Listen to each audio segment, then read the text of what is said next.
This is a story that my mom told me about when she went out to eat with one of her girlfriends. They went to this place called the Old Spaghetti Factory, which is like some Italian restaurant.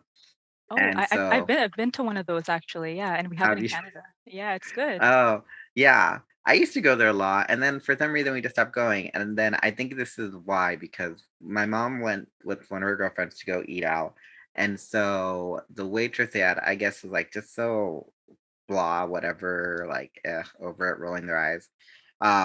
When my mom orders coffee, the coffee's cold, and she tells the waitress, and like, no, it's not.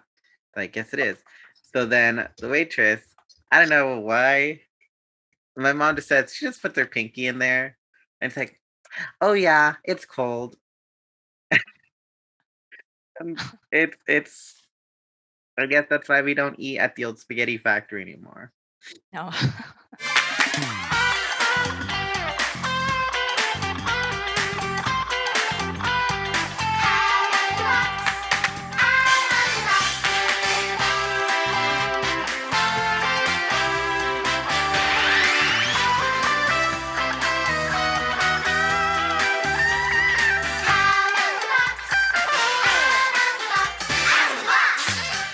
Hello, everyone. Welcome to an episode of The Box Cutter, where we take apart an episode of Disney's Out of the Box to see if it still holds up.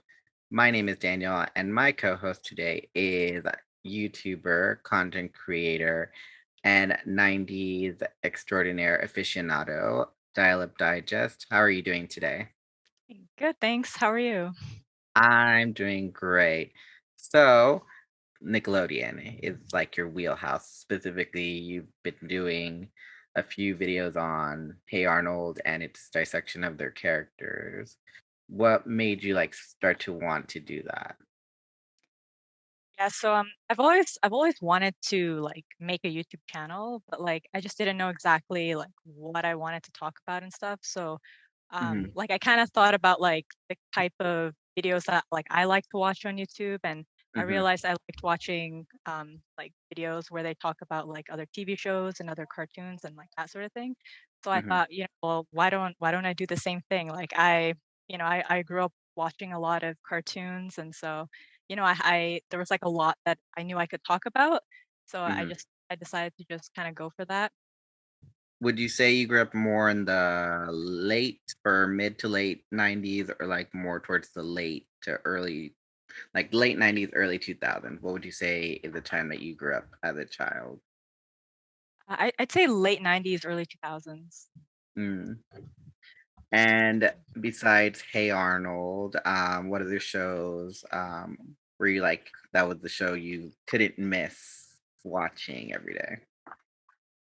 So I really loved Rugrats. I like Sailor Moon and like Pokemon and like those type of shows too, like outside of Nickelodeon. Yeah, and oh, PBS too. So like I like Arthur and like I think like Dragon Tales came out kind of a little bit later, and I don't know, just yeah, just but mostly Nickelodeon shows is kind of where my interest was. Like I really like Nickelodeon shows the best. Out of all the Hey Arnold characters, which would you say is the one that you would say you relate to the most from that show? Okay, good question. There's so many characters and they're all so different, but just also like realistic, I find. They're so well developed. That's something I really liked about Hey Arnold. Like all the Hmm. characters, they always had these like very well developed like backstories, and they were never really interested in just like one thing. Their personalities were so like multifaceted, and it just made them so like interesting to like analyze in my videos. Hmm. So when I was younger, I was very like into school and studying and stuff. So a little bit of Phoebe there, but definitely I can relate to Helga too. I mean, um, I don't know. She was really into like poetry and writing, and I was into like English class a lot too. So I can relate to her there. And she was very like expressive with like how she feels when she writes, and that's kind of how I was too. And yeah, probably Helga and a little bit of Phoebe. Yeah, Helga. I really like Helga as a character, even though she does use some pretty mature words in her poetry or when she elaborates in detail about the feelings that go on in her head of, oh, joy, oh, ecstasy, Oh, oh. yeah, And I'm yeah, like, she's oh, hold on there. Talking about how Arnold makes her girlhood tremble. I'm like, oh, oh, oh my, yeah. slow down. Slow down, my dear. So, Mhm. today's episode we're talking about today is out to lunch. Out to lunch. Are you more of a person who likes to cook, or would you say that you're somebody who likes to go out to eat? I like to cook. Yeah, I like to cook. I don't really go out to eat that much, but Hmm. once in a while, like for fun on the weekend, I'll go out to eat. But usually, I'm just I eat from home most of the time. Just eat, just what just cook from home.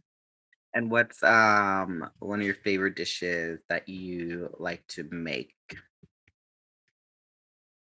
Mm, like to make nothing too fancy. I'm not like very like fancy cook. Just like some spaghetti, some like sauce. Just something kind of Some plain, pasta. some pasta, yeah. I feel that with me, I don't. It's tricky because I don't like to cook.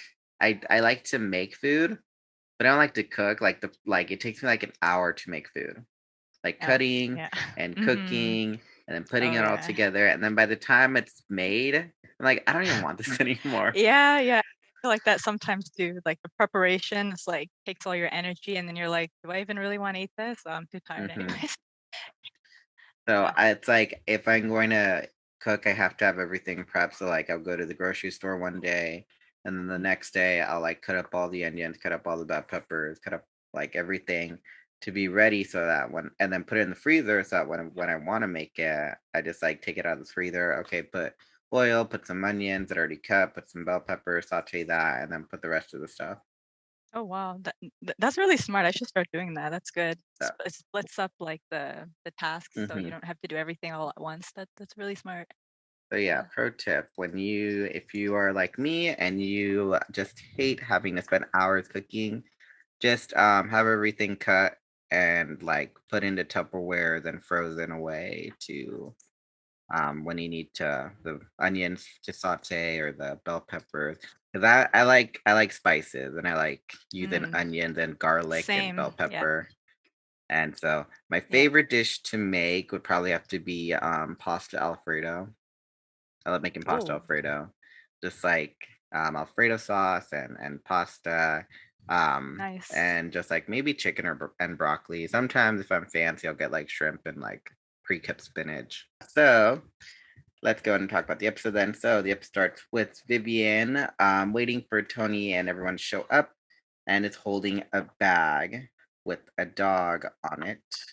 And then she goes on to explain that it's Mm, a doggy bag. mm. Interestingly, that's kind of outdated. We Yeah. don't really use doggy bag anymore. We're like, "Oh, can we get a box?" Yeah, I was thinking that too. When I heard the doggy bag, I'm like, I haven't heard that in ages. Like, I just say like takeout or just take away or something. Like, Can I get a I don't bag? know. Can I get yeah. Dog yeah, very, very 90s there. Yeah, doggy bag. I mean, I think I only heard that in like books and plays, and that's it. I don't really hear that on TV and stuff. Only in cartoons. But the cartoon has to be like Mm, kind of old. yeah. Not even Hey Arnold. I think a little Yeah, older but than no. that. So she explained that she brought her dessert to share with them. How do Mhm. you feel about that? When people like don't want their leftover, then they give it to you. How do you interpret that? Um, I think it depends on what it is. I mean, if it's Hmm. something good, like if it's like a dessert that I like, I mean, I'll say, sure, no. But I mean, I don't know. I don't have any issue with that. I mean, as long as the leftovers aren't, too old. I mean, if it's still like pretty Hmm. fresh, yeah, I think that's good. Sharing is caring, right? Yeah, I mean, I don't have a problem with it too, but I guess some people have a problem with it. Like no one that I've run into, but I guess from like watching TV, people like I guess people can interpret it as they see you at their goat because you'll eat anything, and so like Oh, they might get Mm. offended that you're like, "Oh, you want my leftovers?" Oh, Like, no.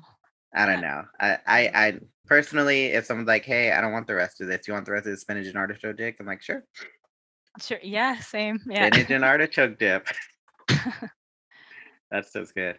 So yeah, Tony brings in Dane, Lindsay, and Sperry, and when they walk in, they see Vivian with her bag and ask her what it is. And they're guessing, oh, maybe they're the tiny dog in there because there's a dog sticker on it. But then Dane guesses that it's a doggy bag.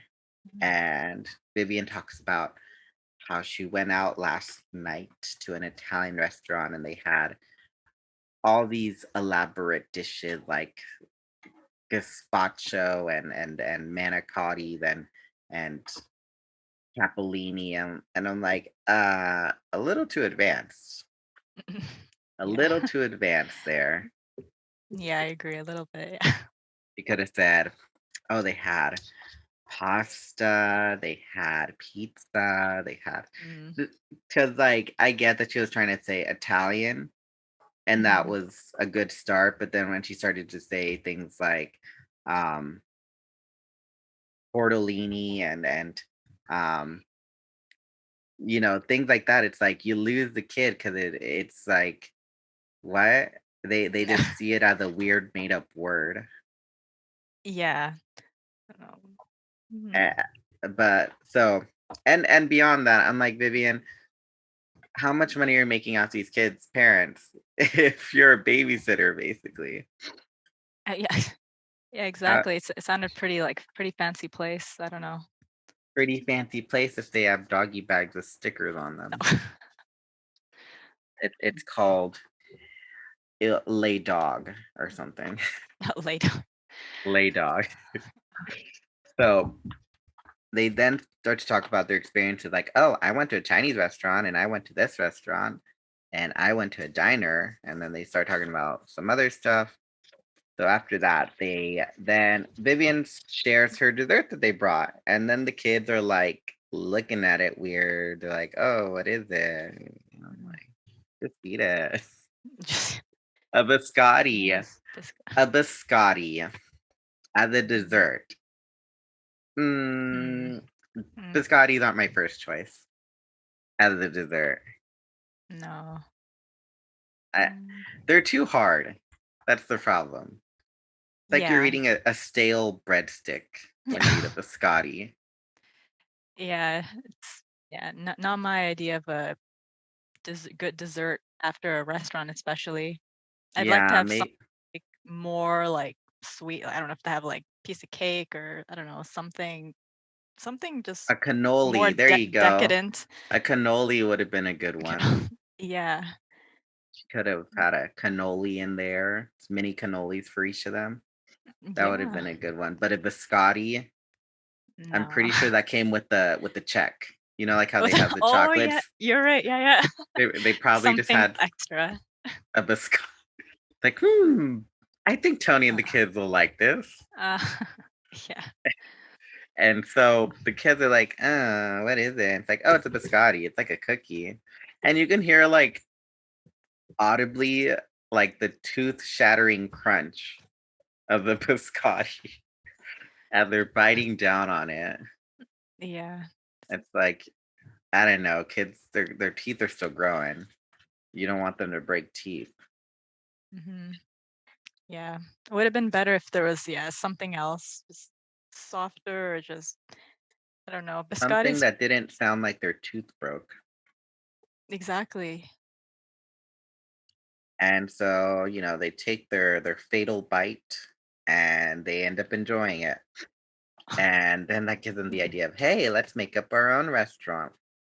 So they jump right into it, but they forget what to do because they forget how to behave at a restaurant. Mhm. It's music time. So the first song is called We're Going to a Restaurant. And I actually like this one, even though I can't really like it's on the tip of my tongue, but I can't really describe like the music style of it because it's kind of jivey, but it's not Yeah. jive. It's upbeat. like swing. I don't know how. Mhm. I honestly wouldn't know how to describe this the style of music it is. Yeah, I like this song too. I think there was 2 songs in this episode, but Mm-hmm. the first one was the one that I liked the best. It was very catchy and yeah. I think it talked about like what to do and what not to do at a restaurant. That's Yeah, right? Yeah. Yeah. that's what I liked about it a lot because Mhm. it was like, oh, I'm gonna yeah, when they bring me my food and I don't like it, I'm gonna like scream and shout and pout, and then they're like, no, or don't do that. Mhm. Um, and then they like elaborate on why.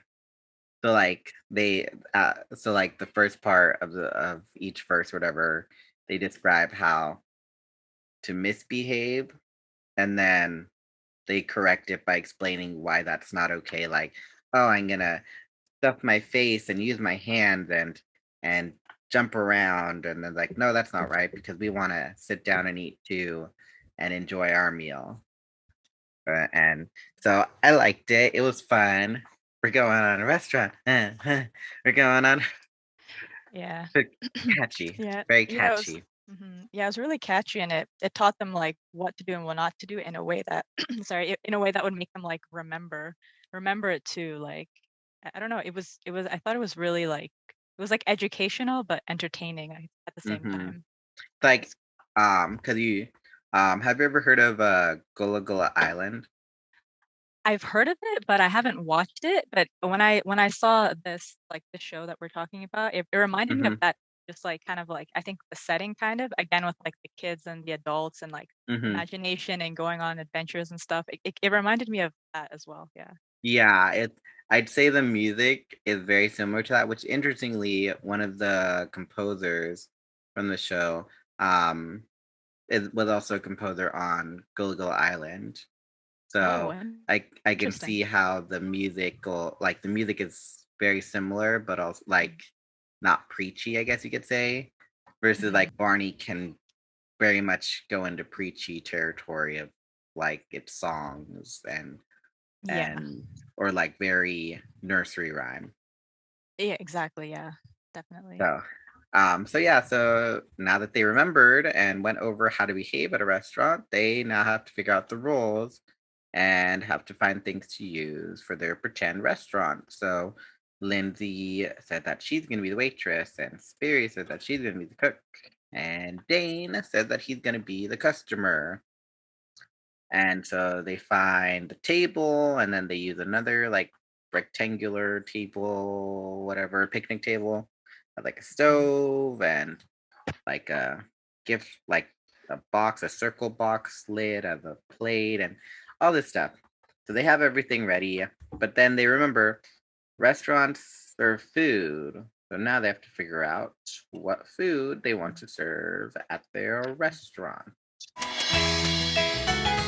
It's arts and crafts time. So the arts and craft is pretend food, paper plate pizza, yarn spaghetti and pom pom meatballs, and a sponge burger. Which would you say was probably the most enticing craft? I think the sponge burger. I think yeah, he added all of the ingredients in there, and I don't know. It looked the most like realistic, and I think he did a good job there, but the only thing is I thought was kind of funny, like, I felt like the bun kinda looked like a beef patty, to be I honest. know. It's like That's what I was like. Oh, yeah. I thought that was a patty. Yeah, exactly, it looked like a patty, and he put it on the bottom, I'm like, "Why is he doing that?" Okay, but Hmm. anyways, but, overall, it looked good, like, a lot of ingredients in there, and it really looked like a burger, yeah. Yeah, I'd say my favorite that would be fun to make would also have to be the pizza, followed by or no, not the pizza, the burger, followed by the pizza. The only problem with the burger that I ran into is because so they use sponges, and that's fine. But then they use Play-Doh for like the patty, like this green nasty patty, Mhm. pretty patty color. Um, and then he's like, okay, I'm gonna add mustard now, and I'm gonna add ketchup. But then he's still using Play-Doh, so it's like Oh. a ball of green and then a ball of yellow and then a ball of red, and it's like this is already too tall. I'm just Mhm. thinking, what would you use? Maybe he could have used like, I don't know,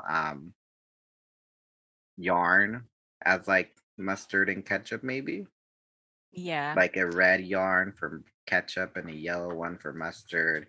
And then Mhm. I like that he used the tissue paper for lettuce.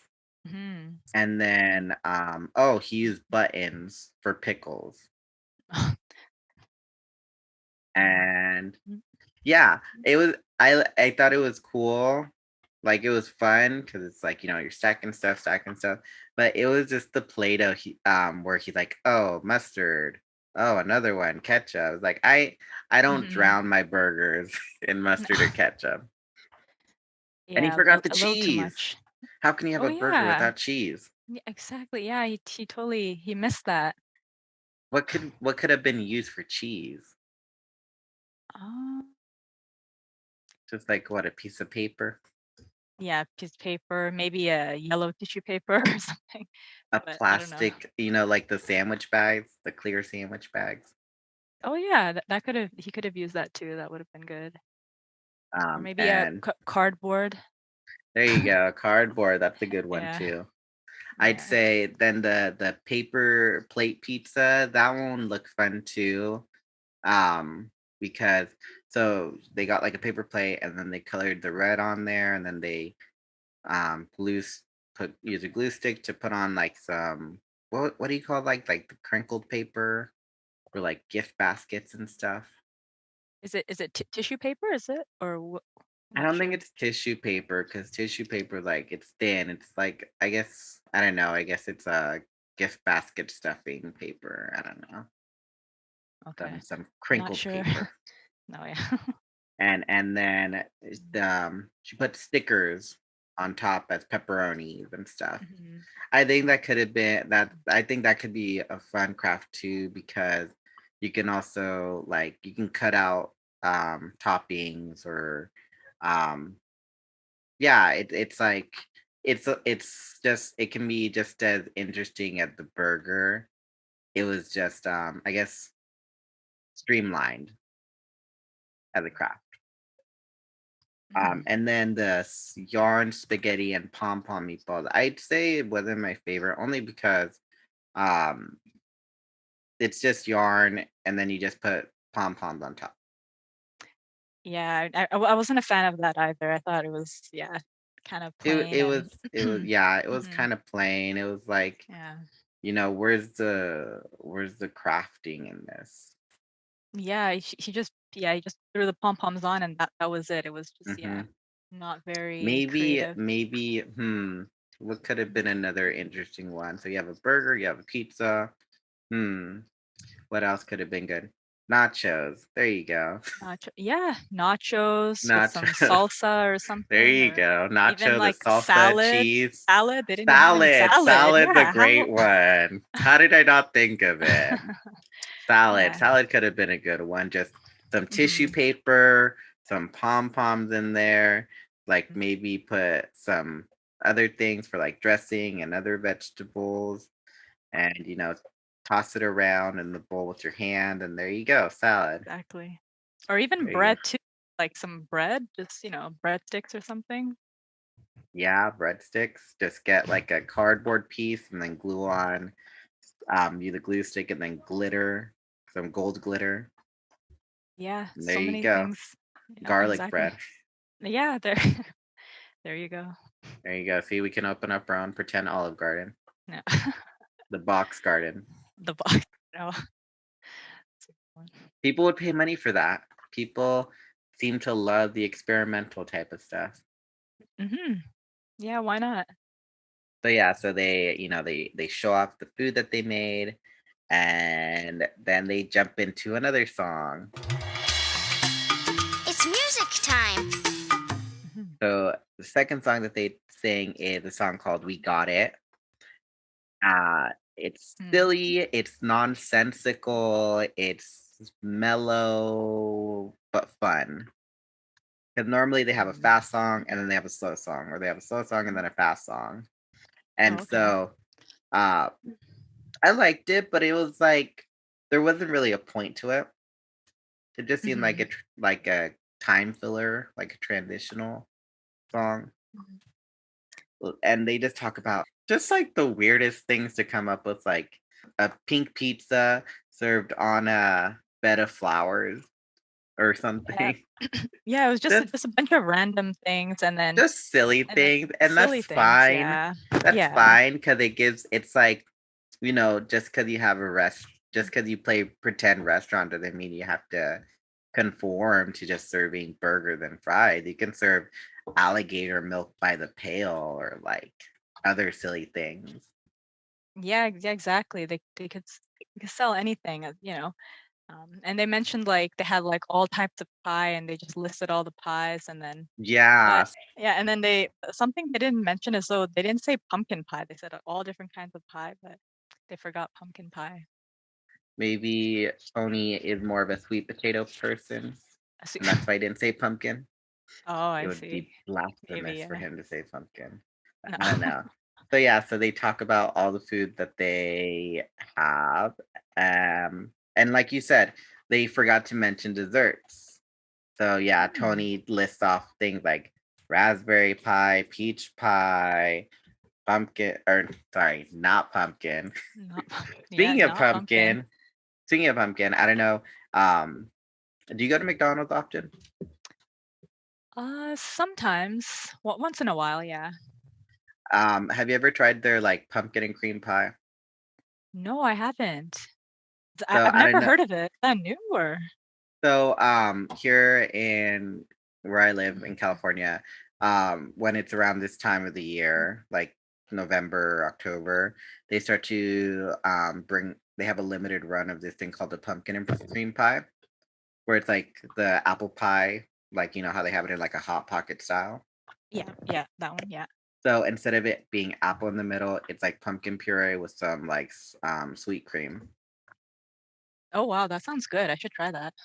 So yeah, so that thank you for reminding me of that. Not an endorsement for McDonald's. I just wanted to mention No. it because that like yeah. And so he's listing off all these pies, and for some reason everyone remembers this rhyme called Simple Simon. Mm, Simple Simon goes to somewhere. I don't know this rhyme. This is a very obscure rhyme. Something about some guy going to go see running into a pie maker or something. Sometimes I love the show, but sometimes the references or mhm, like things that they pull from are a little too obscure. Like mm, this one, Simple Simon, or the Three Little Kittens. Three Little mm. Kittens lost their mittens and all this other stuff. It's a little too old. Yeah, Ah, never heard that. so speaking of Simple Simon, they decide to come up with a story, It's story time. which I titled "Simple Simon Opens a Restaurant." And what I like about it, it's a complete like narrative. It's a whole story. Where you have the Mhm. beginning of once upon a time, there was a guy named Simple Simon, and he loved making pies. And then he decides to open a restaurant, and blah blah blah. Mm. Yeah, I like this part of the episode too. Yeah, there was like beginning, middle, and end, and it was like I like how they went from like the beginning, and he had to get everything he needed to like for like the restaurant. Like he was the Hmm. owner, and then they had to get food, and then employees like the chef and the waitress, and then the customers. So yeah, it laid out like everything, like all the parts of the restaurant that needs to like function. So it was a good like it was good to like teach kids like like these are the different parts of the restaurant, how it works. Hmm. And yeah, I like that. I like how they did that part. Yeah.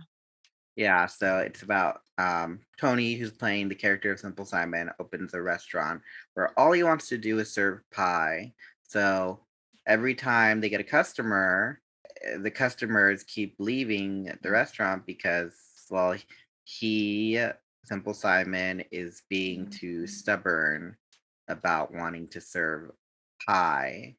And what I like too about it is that it shows that how not like at the beginning of the episode where they sing the song about how not to behave at a restaurant, it kind of Mhm, shows the other half of how people who own restaurants how they shouldn't behave too, which is interesting because you get both sides. Like, oh, if you're a customer, you shouldn't behave like this. Oh, if you have a restaurant, you shouldn't behave like this. mhm. But Yeah, I like that part because it's like usually when it's like kids shows, they focus on like the kid and like what they should do and what they shouldn't do, but they usually hmm don't talk about like the adults and like how they're supposed to act towards you as a child. Like, like hmm like they should still like be like respectful of what you want to order and not just give you whatever they want. And hmm it was that other side. So yeah, I like that part of the episode and how they showed that side of the story. And Yeah. I think this is what I like too, that this is one of the very few stories where like you see like character progression in the story. Because like you start off with, oh, Simple Simon, and all he wants to do is serve pie. But then he starts to learn that he can't just do what he wants. And then slowly, slowly, every time he gets a new customer, he slowly starts to take the notes or take the critiques that he's given of, you have to listen to your customer. Okay, he listened to them, but he still wants to serve them Mhm. pie. No, you have to listen to what they want and when they want it served. Okay, Mhm. he does that, but he's like still insistent. And so yeah, so it's like I like that it shows the character progression of him Mhm. being stubborn to him learning how to do what he likes, but also being considerate of everyone else. Mm. Yeah, exactly. Because yeah, there was that progression too, and I mean that's the same like in real life too. It's like it's like if you change your behavior, it's not like 100% right away. It's like slowly, Mhm, like you learn from like you make a mistake, and then okay, you learn from that, and you make another mistake, but then you get better, and then eventually you come to like the best behavior, and yeah, and then you change, and there's that development. So yeah, it was very, like, accurate as to, like, what happens in real life, for sure. which is kinda like, drawing back to what you do, Hey Arnold. That's Mhm. Hey Arnold is also Yeah. a great show and why people love it Mhm. so much because, whenever Arnold's friends, they Mm. have issues, it'll show them, like, working towards fixing those issues. Yeah, exactly, yeah, that's exactly right, yeah, and Hey Arnold, there's like, a major, like, theme is Arnold helping his friends or helping someone else in the neighborhood, and, they have a problem, they come to him, and then slowly, Arnold gives them advice, and then they slowly work towards, like, a goal, but there's always, like, that progression that's always there. It's never like, okay, Arnold, he doesn't just tell them, okay, it's like something to do, and then, right away they change. It's like, it's always like they make some mistakes, they learn from it, and then they improve. And then eventually by the end of the episode, they get to wherever they want to be. So yeah, that's exactly what happens in Hey Arnold for sure. Yeah, with you did a just dissection of one of the characters named Torvald, Hmm. where he was a character where he was held back like 3 years, like for 3 years, because he couldn't figure out math. And so when Arnold was assigned to tutor him, Hmm. he, at first was like just blowing it off. And um but slowly he like little by little he started to put in the effort of learning math and applying it so that way he can finally pass the fourth grade. Hmm. Yeah, exactly. Torvald was a good example of this for sure. He was held back, like you said, I think it was like three or hmm four times, and then yeah, it was because Arnold, like he figured out a way to teach Torvald math in a way that made sense to him. And then once he did that, he was able to like break through to him and then slowly teach him. Okay, so now he knew how to teach him, and then he was able to kind of get him to where he ended up, I think, getting like a C or something in his math test, hmm which was like, I think, the best mark he ever got. So he was so happy with that. But yeah, hmm yeah. definitely the progression is was very evident in that episode or in that with that character. So yeah, so overall the idea of like I guess progression, like little progression should be a lot more like shown Hmm. uh like in shows or kid shows specifically because Hmm. even when I was a kid, I thought that, you know, when you get in trouble and you're told that you're doing something wrong, you have to do your best to get it right the next day, Hmm. if that makes sense. Hmm. Yeah, yeah, for sure. Yeah, yeah, I know. There really should be more shows where they show that because like it's the reality, and if you show like a cartoon character like like they make a mistake and the next day they're already perfect at changing that behavior, it's gonna give you like unrealistic expectations like for yourself, like and it's gonna make you feel like okay, I made a mistake. The next day I have to like have everything figured out and change it, but that it takes time, like you Hmm. said. Yeah. Yeah. So after they're done with their playing out their story, everyone puts everything away, and then Tony takes them home. And while Tony's taking them home, Vivian talks about, all different types of restaurant, Italian and Greek and pizza places and all that stuff. And yeah, so that was Out to Lunch. So Mhm, let's go ahead and get to our verdict then. The theme of restaurants and how to behave at a restaurant. mhm. Would you say that it was still holds up in terms of it like being a topic in an educational show? Yes, I think it is.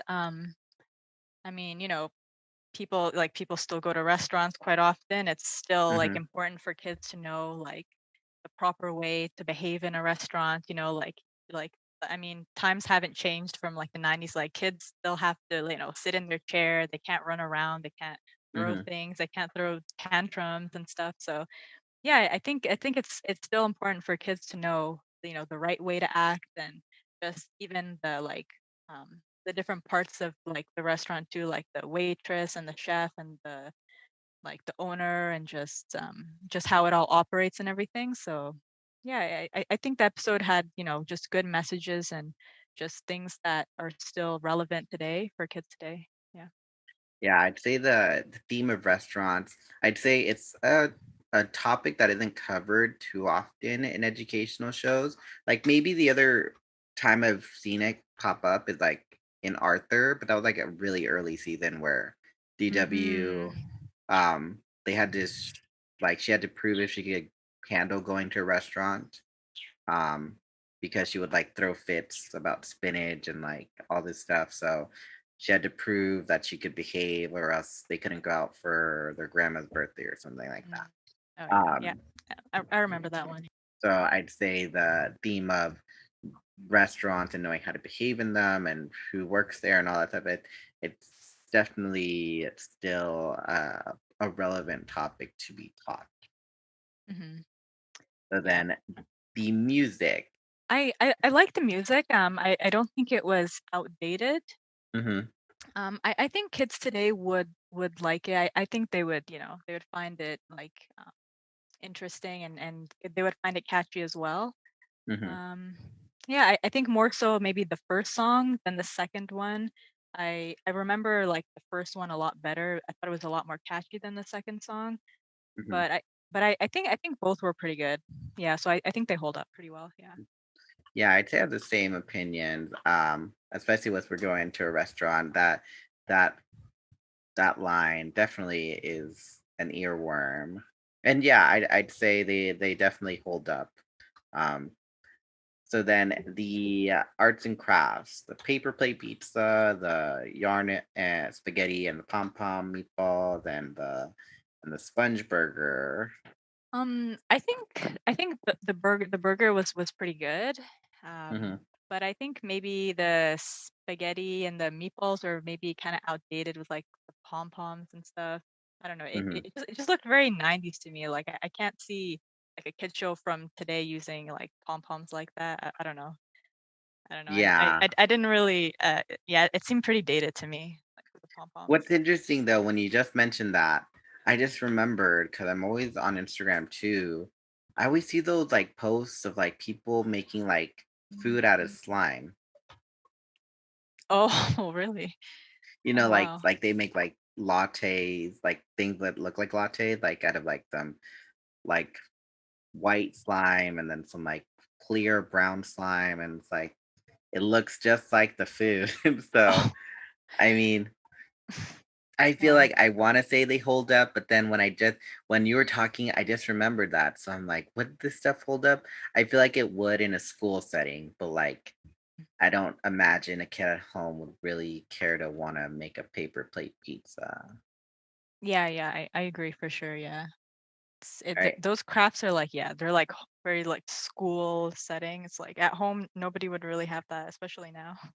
Mm-hmm. The story then, the story of Simple Simon opening a restaurant, I'd say it's still good. I feel like it does hold attention, like the attention of a kid, because, well, Tony is all over the place, like big and over the top of like, oh, are you sure you don't want pie? And oh, pie, exactly, coming right up, and all this stuff. So I feel like it Mhm. holds up, and I feel like Vivian narrates well enough for the kids to understand what's going on in the story.